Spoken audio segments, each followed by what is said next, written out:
ಆಕಾಶವಾಣಿ ವಾರ್ತೆಗಳು ಓದುತ್ತಿರುವವರು ವಿಜಯಲಕ್ಷ್ಮಿ ನಾಗರಾಜು.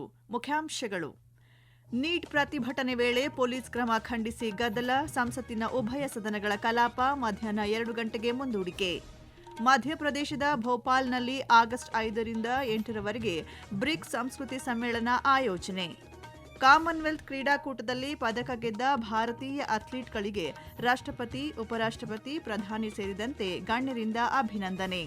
ಹಾಗೂ ತಮಿಳುನಾಡಿನ ಕೊಯಮತ್ತೂರಿನಲ್ಲಿ 16ನೇ ಹಾಕಿ ಇಂಡಿಯಾ ಕಿರಿಯ ಪುರುಷರ ರಾಷ್ಟ್ರೀಯ ಚಾಂಪಿಯನ್ಶಿಪ್ಗೆ ಚಾಲನೆ. ವಾರ್ತೆಗಳ ವಿವರ. ನೀಟ್ ಪರೀಕ್ಷೆ ವಿಚಾರವಾಗಿ ವಿದ್ಯಾರ್ಥಿಗಳು ನಡೆಸುತ್ತಿದ್ದ ಪ್ರತಿಭಟನೆಯ ಮೇಲಿನ ಅತಿಯಾದ ಪೊಲೀಸ್ ಕ್ರಮ ಖಂಡಿಸಿ ವಿರೋಧ ಪಕ್ಷದ ಸದಸ್ಯರು ತೀವ್ರ ಗದ್ದಲ ಸೃಷ್ಟಿಸಿದ ಹಿನ್ನೆಲೆಯಲ್ಲಿ ಸಂಸತ್ತಿನ ಉಭಯ ಸದನ ಕಲಾಪಗಳನ್ನು ಮಧ್ಯಾಹ್ನ 2 ಗಂಟೆಗೆ ಮುಂದೂಡಲಾಗಿದೆ. ಬೆಳಗ್ಗೆ 11 ಗಂಟೆಗೆ ಲೋಕಸಭೆ ಸಮಾವೇಶಗೊಂಡಾಗ ಲೋಕಸಭಾಧ್ಯಕ್ಷ ಓಂ ಬಿರ್ಲಾ 23ನೇ ಕಾಮನ್ವೆಲ್ತ್ ಕ್ರೀಡಾಕೂಟದಲ್ಲಿ ಚಿನ್ನದ ಪದಕ ಗೆದ್ದ ಪ್ಯಾರಾ ಅಥ್ಲೀಟ್ ಶರ್ಮಿಳಾ ಧನ್ಕರ್, ಬೆಳ್ಳಿ ಪದಕ ವಿಜೇತ ಸರ್ವೇಶ್ ಕುಶಾರೆ, ವೆಲ್ಲೂರಿ ಅಜಯ್ ಬಾಬು ಮತ್ತು ಜ್ಞಾನೇಶ್ವರಿ ಯಾದವ್ ಹಾಗೂ ಕಂಚು ಪದಕ ವಿಜೇತ ಕರ್ನಾಟಕದ ಶಿಲ್ಪಾ ಶೈಲಾ ಮತ್ತು ಬಿಂದ್ಯಾ ರಾಣಿ ದೇವಿ ಸೇರಿದಂತೆ ಕೆನಡಾದಲ್ಲಿ ನಡೆದ ವಿಶ್ವ ಜೂನಿಯರ್ ಸ್ಕ್ವಾಷ್ ಚಾಂಪಿಯನ್ಶಿಪ್ 2026ರಲ್ಲಿ ಪ್ರಶಸ್ತಿ ಗೆದ್ದ ಅನಾಹತ್ ಸಿಂಗ್ ಅವರನ್ನು ಅಭಿನಂದಿಸಿದರು. ತದನಂತರ ಸಭಾಧ್ಯಕ್ಷರು ಪ್ರಶ್ನೋತ್ತರ ವೇಳೆಯನ್ನು ಕೈಗೆತ್ತಿಕೊಳ್ಳಲು ಯತ್ನಿಸಿದಾಗ ವಿರೋಧ ಪಕ್ಷಗಳ ಸದಸ್ಯರು ವಿದ್ಯಾರ್ಥಿಗಳ ಮೇಲಿನ ಪೊಲೀಸ್ ಕ್ರಮವನ್ನು ಖಂಡಿಸಿ ಘೋಷಣೆಗಳನ್ನು ಕೂಗಲು ಆರಂಭಿಸಿದರು. ಸದನವು ಸುಗಮವಾಗಿ ನಡೆಯಬೇಕು ಮತ್ತು ಸಾರ್ವಜನಿಕ ಪರೀಕ್ಷೆಗಳ ಅಕ್ರಮ ತಡೆ ತಿದ್ದುಪಡಿ ವಿಧೇಯಕ 2026ರ ಕುರಿತು ಅರ್ಥಪೂರ್ಣ ಚರ್ಚೆ ನಡೆಸಬೇಕು ಎಂದು ಮನವಿ ಮಾಡಿದರಾದರೂ ಗದ್ದಲ ಮುಂದುವರಿದ ಕಾರಣ ಸದನವನ್ನು ಮಧ್ಯಾಹ್ನ 2 ಗಂಟೆವರೆಗೆ ಮುಂದೂಡಿದರು. ಮತ್ತೊಂದೆಡೆ ರಾಜ್ಯಸಭೆಯಲ್ಲೂ ಇದೇ ವಿಷಯವಾಗಿ ವಿಪಕ್ಷಗಳು ತೀವ್ರ ವಿರೋಧ ವ್ಯಕ್ತಪಡಿಸಿದವು. ಸಭಾಪತಿ ಸಿಪಿ ರಾಧಾಕೃಷ್ಣನ್ ಅವರು ಶೂನ್ಯ ವೇಳೆ ಕಲಾಪವನ್ನು ಕೈಗೆತ್ತಿಕೊಳ್ಳುತ್ತಿದ್ದಂತೆ ಸದಸ್ಯರು ಘೋಷಣೆ ಕೂಗಲಾರಂಭಿಸಿದ್ದರಿಂದ ರಾಜ್ಯಸಭೆಯ ಕಲಾಪವನ್ನು ಸಹ ಮಧ್ಯಾಹ್ನ 2 ಗಂಟೆಗೆ ಮುಂದೂಡಲಾಯಿತು. ಎನ್ಡಿಎ ಸಂಸದೀಯ ಪಕ್ಷದ ಸಭೆಯಲ್ಲಿ ವಿವಿಧ ದೇಶಗಳೊಂದಿಗಿನ ಭಾರತದ ವ್ಯಾಪಾರ ಮತ್ತು ಮುಕ್ತ ವ್ಯಾಪಾರ ಒಪ್ಪಂದಗಳಿಗೆ ಸಂಬಂಧಿಸಿದ ಪ್ರಮುಖ ಬೆಳವಣಿಗೆಗಳ ಕುರಿತು ಸಂಸದರಿಗೆ ಮಾಹಿತಿ ನೀಡಲಾಗಿದೆ ಎಂದು ಬಿಜೆಪಿ ಸಂಸದ ಮನೋಜ್ ತಿವಾರಿ ಇಂದು ತಿಳಿಸಿದ್ದಾರೆ. ಸಂಸತ್ತಿನ ಆವರಣದಲ್ಲಿ ಸುದ್ದಿಗಾರರೊಂದಿಗೆ ಮಾತನಾಡಿದ ಅವರು, ಸಾರ್ವಜನಿಕ ಪರೀಕ್ಷೆಗಳ ಅಕ್ರಮ ತಡೆ ಕಾಯ್ದೆ 2024ರ ತಿದ್ದುಪಡಿ ವಿಧೇಯಕದ ಕುರಿತು ಲೋಕಸಭೆಯಲ್ಲಿ ನಡೆಯಲಿರುವ ಚರ್ಚೆಯಲ್ಲಿ ಎಲ್ಲಾ ರಾಜಕೀಯ ಪಕ್ಷಗಳು ರಚನಾತ್ಮಕವಾಗಿ ಪಾಲ್ಗೊಳ್ಳಲಿವೆ ಎಂದು ಭರವಸೆ ವ್ಯಕ್ತಪಡಿಸಿದರು. ಮತ್ತೊಂದೆಡೆ ರಾಜ್ಯಸಭಾ ಸದಸ್ಯೆ ಸ್ವಾತಿ ಮಾಲಿವಾಲ್ ಅವರು ಪಂಜಾಬ್ನಲ್ಲಿ ಪದೇ ಪದೇ ಸಂಭವಿಸುತ್ತಿರುವ ಪರೀಕ್ಷಾ ಪ್ರಶ್ನೆ ಪತ್ರಿಕೆ ಸೋರಿಕೆ ಪ್ರಕರಣಗಳ ಕುರಿತು ಆಮ್ ಆದ್ಮಿ ಪಕ್ಷದ ಸರ್ಕಾರದ ವಿರುದ್ಧ ತೀವ್ರ ವಾಗ್ದಾಳಿ ನಡೆಸಿದ್ದು, ಪಂಜಾಬ್ ಶಿಕ್ಷಣ ಸಚಿವರ ರಾಜೀನಾಮೆಗೆ ಆಗ್ರಹಿಸಿದ್ದಾರೆ. ಕಳೆದ 5 ವರ್ಷಗಳಲ್ಲಿ ಪಂಜಾಬ್ನಲ್ಲಿ 6 ಪ್ರಮುಖ ಪರೀಕ್ಷಾ ಅಕ್ರಮ ಹಾಗೂ ಪ್ರಶ್ನೆ ಪತ್ರಿಕೆ ಸೋರಿಕೆ ಪ್ರಕರಣಗಳು ನಡೆದಿವೆ ಎಂದು ಅವರು ಆರೋಪಿಸಿದ್ದಾರೆ. ಕಾಂಗ್ರೆಸ್ ಹಿರಿಯ ನಾಯಕ ಶಶಿ ತರೂರ್ ಸುದ್ದಿಗಾರರೊಂದಿಗೆ ಮಾತನಾಡಿ, ಪರೀಕ್ಷಾ ಅಕ್ರಮ ತಡೆ ತಿದ್ದುಪಡಿ ವಿಧೇಯಕದ ಕುರಿತು ಲೋಕಸಭೆಯಲ್ಲಿ ನಡೆಯಲಿರುವ ಚರ್ಚೆಯನ್ನು ವಿರೋಧ ಪಕ್ಷಗಳು ಎದುರು ನೋಡುತ್ತಿವೆ ಎಂದಿದ್ದಾರೆ. ದೇಶದ ಸಮಗ್ರ ಪರೀಕ್ಷಾ ವ್ಯವಸ್ಥೆಯನ್ನು ಪುನರ್ ಅವಲೋಕನ ಹಾಗೂ ಸಂಪೂರ್ಣವಾಗಿ ಸುಧಾರಣೆ ಮಾಡುವ ತುರ್ತು ಅಗತ್ಯವಿದೆ ಎಂದು ಅವರು ಪ್ರತಿಪಾದಿಸಿದರು. ಪ್ರಧಾನಿ ನರೇಂದ್ರ ಮೋದಿ ಅವರಿಂದು ಅಸ್ಸಾಂನ ಸಂಸದರನ್ನು ಭೇಟಿಯಾಗಿ ಪ್ರಸ್ತುತ ರಾಜ್ಯದ ವಿವಿಧ ಭಾಗಗಳಲ್ಲಿ ತಲೆದೋರಿರುವ ಪ್ರವಾಹ ಪರಿಸ್ಥಿತಿಯ ಕುರಿತು ಚರ್ಚಿಸಿದರು. ಈ ಕುರಿತು ಸಾಮಾಜಿಕ ಜಾಲತಾಣದಲ್ಲಿ ಮಾಹಿತಿ ಹಂಚಿಕೊಂಡಿರುವ ಪ್ರಧಾನಿ, ಕೇಂದ್ರ ಸರ್ಕಾರ ಸಂತ್ರಸ್ತರಿಗೆ ನೆರವು ನೀಡುವಲ್ಲಿ ಅಸ್ಸಾಂ ಸರ್ಕಾರದೊಂದಿಗೆ ನಿಕಟವಾಗಿ ಕಾರ್ಯನಿರ್ವಹಿಸುತ್ತಿದೆ ಎಂದಿದ್ದಾರೆ ಹಾಗೂ ಎಲ್ಲರ ಸುರಕ್ಷತೆ ಮತ್ತು ಯೋಗಕ್ಷೇಮಕ್ಕಾಗಿ ಪ್ರಾರ್ಥಿಸಿದ್ದಾರೆ. ಮಧ್ಯಪ್ರದೇಶದ ರಾಜಧಾನಿ ಭೋಪಾಲ್ನಲ್ಲಿ ಬ್ರಿಕ್ಸ್ ಸಂಸ್ಕೃತಿ ಸಮ್ಮೇಳನ ಆಗಸ್ಟ್ 5ರಿಂದ 8ರವರೆಗೆ ನಡೆಯಲಿದೆ. ಸಮ್ಮೇಳನದಲ್ಲಿ ಬ್ರಿಕ್ಸ್ ರಾಷ್ಟ್ರಗಳ ಸಂಸ್ಕೃತಿ ಸಚಿವರು ಹಾಗೂ ಪ್ರತಿನಿಧಿ ಮಂಡಳಿಗಳು ಭಾಗವಹಿಸಲಿದ್ದು, ಸಂಸ್ಕೃತಿಗೆ ಸಂಬಂಧಿಸಿದ ವಿವಿಧ ವಿಷಯಗಳ ಕುರಿತು ಚರ್ಚೆ ನಡೆಸಲಿದ್ದಾರೆ. ಬ್ರಿಕ್ಸ್ ರಾಷ್ಟ್ರಗಳ ಕಲಾವಿದರು ರವೀಂದ್ರ ಭವನದಲ್ಲಿ ಸಾಂಸ್ಕೃತಿಕ ಕಾರ್ಯಕ್ರಮಗಳನ್ನು ಪ್ರದರ್ಶಿಸಲಿದ್ದಾರೆ. ಸಮ್ಮೇಳನದ ಹಿನ್ನೆಲೆಯಲ್ಲಿ ಪ್ರತಿನಿಧಿಗಳು ಬುಡಕಟ್ಟು ವಸ್ತು ಸಂಗ್ರಹಾಲಯ, ರಾಜ್ಯ ವಸ್ತು ಸಂಗ್ರಹಾಲಯ, ವನ್ ವಿಹಾರ್ ಹಾಗೂ ಇಂದಿರಾ ಗಾಂಧಿ ರಾಷ್ಟ್ರೀಯ ಮಾನವ ಸಂಗ್ರಹಾಲಯಕ್ಕೆ ಭೇಟಿ ನೀಡಲಿದ್ದಾರೆ. ಸಾಂಚಿ ಸ್ತೂಪಕ್ಕೂ ಭೇಟಿ ನೀಡುವ ಕಾರ್ಯಕ್ರಮ ಪ್ರಸ್ತಾವಿಸಲಾಗಿದೆ. ಸಮ್ಮೇಳನದ ಸಿದ್ಧತೆ ಕುರಿತು ವಿಭಾಗೀಯ ಆಯುಕ್ತ ಕರ್ಮವೀರ್ ಶರ್ಮಾ ಅವರು ಹಿರಿಯ ಅಧಿಕಾರಿಗಳೊಂದಿಗೆ ಪರಿಶೀಲನಾ ಸಭೆ ನಡೆಸಿದರು. ಭಾರತದ ಸಂಸ್ಕೃತಿ ಮತ್ತು ಸಂಪ್ರದಾಯಗಳನ್ನು ಪ್ರತಿಬಿಂಬಿಸುವ ರೀತಿಯಲ್ಲಿ ಅಗತ್ಯ ವ್ಯವಸ್ಥೆಗಳನ್ನು ಕಲ್ಪಿಸುವಂತೆ ಅವರು ಎಲ್ಲಾ ಇಲಾಖೆಗಳಿಗೆ ಸೂಚಿಸಿದರು.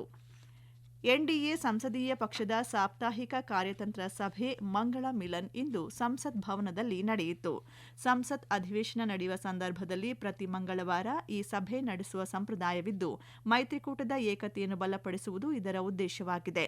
ತೃಣಮೂಲ ಕಾಂಗ್ರೆಸ್ನಿಂದ ಬೇರ್ಪಟ್ಟು ಹೊಸದಾಗಿ ರಚನೆಯಾಗಿರುವ nationalist citizens party of India NCPI ಪಕ್ಷದ ಸದಸ್ಯರು ಸಹ ಸಭೆಯಲ್ಲಿ ಭಾಗವಹಿಸಿದ್ದರು. ಈ ವಾರ್ತೆಗಳನ್ನು ಆಕಾಶವಾಣಿಯಿಂದ ಕೇಳುತ್ತಿದ್ದೀರಿ. ನಮ್ಮ ಎಲ್ಲಾ ರಾಷ್ಟ್ರೀಯ ವಾರ್ತೆಗಳು ಹಾಗೂ ಪ್ರದೇಶ ಸಮಾಚಾರ ಈಗ ಆಕಾಶವಾಣಿ ನ್ಯೂಸ್ ಕನ್ನಡ ಯೂಟ್ಯೂಬ್ ಚಾನೆಲ್ನಲ್ಲಿ ಲಭ್ಯ. ನಮ್ಮ ಎಕ್ಸ್ ಖಾತೆ ಮತ್ತು ಇನ್ಸ್ಟಾಗ್ರಾಂ ಖಾತೆ ಆಕಾಶವಾಣಿ ನ್ಯೂಸ್ ಕನ್ನಡ. ಹೆಚ್ಚಿನ ಮಾಹಿತಿಗಾಗಿ ನಮ್ಮ ಫೇಸ್ಬುಕ್ ಖಾತೆ AIR ಕನ್ನಡ ನ್ಯೂಸ್ ಅನುಸರಿಸಿ. ಮಾಹಿತಿಯ ಹೂರಣ ವಾರದ ಕಾರ್ಯಕ್ರಮ ಪ್ರಚಲಿತ ವಿದ್ಯಮಾನ ಪ್ರತಿ ಬುಧವಾರ 9:15ಕ್ಕೆ. ಸ್ಕಾಟ್ಲೆಂಡ್ನ ಗ್ಲಾಸ್ಗೋದಲ್ಲಿ ನಡೆಯುತ್ತಿರುವ 2026ರ ಕಾಮನ್ವೆಲ್ತ್ ಕ್ರೀಡಾಕೂಟದಲ್ಲಿ ಮಹಿಳೆಯರ F57 ಶಾಟ್ಪುಟ್ ಸ್ಪರ್ಧೆಯಲ್ಲಿ ಚಿನ್ನದ ಪದಕ ಗೆದ್ದ ಭಾರತದ ಶರ್ಮಿಳಾ ಧನ್ಕರ್ ಅವರಿಗೆ ರಾಷ್ಟ್ರಪತಿ ದ್ರೌಪದಿ ಮುರ್ಮು, ಉಪರಾಷ್ಟ್ರಪತಿ ಸಿಪಿ ರಾಧಾಕೃಷ್ಣನ್, ಪ್ರಧಾನಿ ನರೇಂದ್ರ ಮೋದಿ, ಕೇಂದ್ರ ಗೃಹ ಸಚಿವ ಅಮಿತ್ ಶಾ ಅಭಿನಂದನೆ ಸಲ್ಲಿಸಿದ್ದಾರೆ. ಪುರುಷರ 79 ಕೆಜಿ ಭಾರ ಎತ್ತುವ ಸ್ಪರ್ಧೆಯಲ್ಲಿ ಬೆಳ್ಳಿ ಪದಕ ಗೆದ್ದ ವಲ್ಲೂರಿ ಅಜಯ್ ಬಾಬು ಹಾಗೂ ಪುರುಷರ ಹೈಜಂಪ್ ಸ್ಪರ್ಧೆಯಲ್ಲಿ ಬೆಳ್ಳಿ ಪದಕ ಗೆದ್ದ ಸರ್ವೇಶ್ ಅನಿಲ್ ಕುಶಾರೆ ಅವರಿಗೆ ಪ್ರಧಾನಮಂತ್ರಿ ಅಭಿನಂದನೆ ಸಲ್ಲಿಸಿದ್ದಾರೆ. ಎಲ್ಲಾ ಪದಕ ವಿಜೇತರಿಗೆ ಇನ್ನಷ್ಟು ಯಶಸ್ಸು ದೊರೆಯಲಿ ಎಂದು ಶುಭ ಹಾರೈಸಿದ್ದಾರೆ. ಮಹಿಳೆಯರ F57 ಶಾಟ್ಪುಟ್ ಸ್ಪರ್ಧೆಯಲ್ಲಿ ಕಂಚಿನ ಪದಕ ಪಡೆದ ಕರ್ನಾಟಕದ ಶಿಲ್ಪಾ ಕೆ ಶೈಲಾ ಅವರಿಗೆ ಉಪರಾಷ್ಟ್ರಪತಿ ಸಿಪಿ ರಾಧಾಕೃಷ್ಣನ್ ಅಭಿನಂದನೆ ಸಲ್ಲಿಸಿದ್ದಾರೆ. ಹಬ್ ಅಂಡ್ ಸ್ಪೋಕ್ ಮಾದರಿಯ ವಿಮಾನ ಸೇವೆಯಿಂದ 2030ರ ವೇಳೆಗೆ ಸುಮಾರು 4 ಲಕ್ಷ ಉದ್ಯೋಗಗಳು ಸೃಷ್ಟಿಯಾಗಲಿದ್ದು, $30 ಶತಕೋಟಿ ಹೆಚ್ಚುವರಿ ಆರ್ಥಿಕ ಚಟುವಟಿಕೆಗೆ ಉತ್ತೇಜನ ದೊರೆಯಲಿದೆ ಎಂದು ಕೇಂದ್ರ ನಾಗರಿಕ ವಿಮಾನಯಾನ ಸಚಿವ ಕೆ. ರಾಮಮೋಹನ್ ನಾಯ್ಡು ತಿಳಿಸಿದ್ದಾರೆ. ಪಂಜಾಬ್ನ ಅಮೃತಸರದಲ್ಲಿರುವ ಶ್ರೀ ಗುರು ರಾಮದಾಸ್ ಜಿ ಅಂತಾರಾಷ್ಟ್ರೀಯ ವಿಮಾನ ನಿಲ್ದಾಣದಲ್ಲಿ ಹಬ್ ಅಂಡ್ ಸ್ಪೋಕ್ ವಿಮಾನ ಸೇವೆಗೆ ಚಾಲನೆ ನೀಡಿದ ಸಂದರ್ಭದಲ್ಲಿ ವಿಡಿಯೋ ಸಂದೇಶದ ಮೂಲಕ ಮಾತನಾಡಿದ ಅವರು, ಇದುವರೆಗೆ ಅಮೃತಸರ ವಿಮಾನ ನಿಲ್ದಾಣದಿಂದ 7 ಅಂತಾರಾಷ್ಟ್ರೀಯ ತಾಣಗಳಿಗೆ ಮಾತ್ರ ನೇರ ಸಂಪರ್ಕವಿತ್ತು. ಹಬ್ ಅಂಡ್ ಸ್ಪೋಕ್ ಸೇವೆ ಆರಂಭವಾಗಿರುವುದರಿಂದ ಇನ್ನು ಮುಂದೆ ಅಮೃತಸರದಿಂದ ದೆಹಲಿ ಮೂಲಕ ದುಬೈ, ಸಿಂಗಾಪುರ, ಬ್ಯಾಂಕಾಕ್, ಪ್ಯಾರಿಸ್ ಸೇರಿದಂತೆ ಸುಮಾರು 20 ಅಂತಾರಾಷ್ಟ್ರೀಯ ತಾಣಗಳಿಗೆ ಪ್ರಯಾಣಿಕರು ಸುಲಭವಾಗಿ ಸಂಪರ್ಕ ಪಡೆಯಲಿದ್ದಾರೆ ಎಂದು ಸಚಿವರು ತಿಳಿಸಿದರು. ದೆಹಲಿಯಲ್ಲಿ ಮಧ್ಯರಾತ್ರಿ ವಿದ್ಯಾರ್ಥಿಗಳ ಮೇಲೆ ಗುಂಡಿನ ದಾಳಿ ನಡೆದಿದೆ ಎಂಬ ಸಾಮಾಜಿಕ ಜಾಲತಾಣಗಳಲ್ಲಿ ಹರಿದಾಡುತ್ತಿರುವ ಸುದ್ದಿಯನ್ನು ಕೇಂದ್ರ ಸರ್ಕಾರ ತಳ್ಳಿಹಾಕಿದೆ. ಕೇಂದ್ರ ವಾರ್ತಾ ಶಾಖೆಯ ಸತ್ಯಶೋಧನಾ ಘಟಕ ಈ ಮಾಹಿತಿ ಸಂಪೂರ್ಣ ಸುಳ್ಳು ಎಂದು ಸ್ಪಷ್ಟಪಡಿಸಿದೆ. ಮಧ್ಯರಾತ್ರಿ ದೆಹಲಿಯಲ್ಲಿ ಇಂತಹ ಯಾವುದೇ ಘಟನೆ ನಡೆದಿಲ್ಲ ಎಂದು ಅದು ತಿಳಿಸಿದೆ. 16ನೇ ಹಾಕಿ ಇಂಡಿಯಾ ಕಿರಿಯ ಪುರುಷರ ರಾಷ್ಟ್ರೀಯ ಚಾಂಪಿಯನ್ಶಿಪ್ 2026 ತಮಿಳುನಾಡಿನ ಕೊಯಮತ್ತೂರಿನಲ್ಲಿ ಇಂದು ಪ್ರಾರಂಭವಾಗಿದೆ. ಆಗಸ್ಟ್ 8ರವರೆಗೆ ನಡೆಯಲಿರುವ 12 ದಿನಗಳ ಈ ಪಂದ್ಯಾವಳಿಯಲ್ಲಿ ದೇಶದ ಅತ್ಯುತ್ತಮ ಕಿರಿಯ ಪುರುಷರ ಹಾಕಿ ತಂಡಗಳು ರಾಷ್ಟ್ರೀಯ ಪ್ರಶಸ್ತಿಗಾಗಿ ಸೆಣಸಲಿವೆ. ಪಂದ್ಯಾವಳಿಯ ಮೊದಲ ದಿನವಾದ ಇಂದು ಸಿ ಮತ್ತು ಎ ಗುಂಪಿನಲ್ಲಿ ಅಸ್ಸಾಂ ಮತ್ತು ಮಿಜೋರಾಂ ತಂಡಗಳ ನಡುವಿನ ಪಂದ್ಯದಿಂದ ಸ್ಪರ್ಧೆಗೆ ಚಾಲನೆ ದೊರೆಯಿತು. ಎ, ಬಿ ಮತ್ತು ಸಿ ವಿಭಾಗಗಳಲ್ಲಿ ಒಟ್ಟು 30 ತಂಡಗಳು ಪಾಲ್ಗೊಂಡಿವೆ.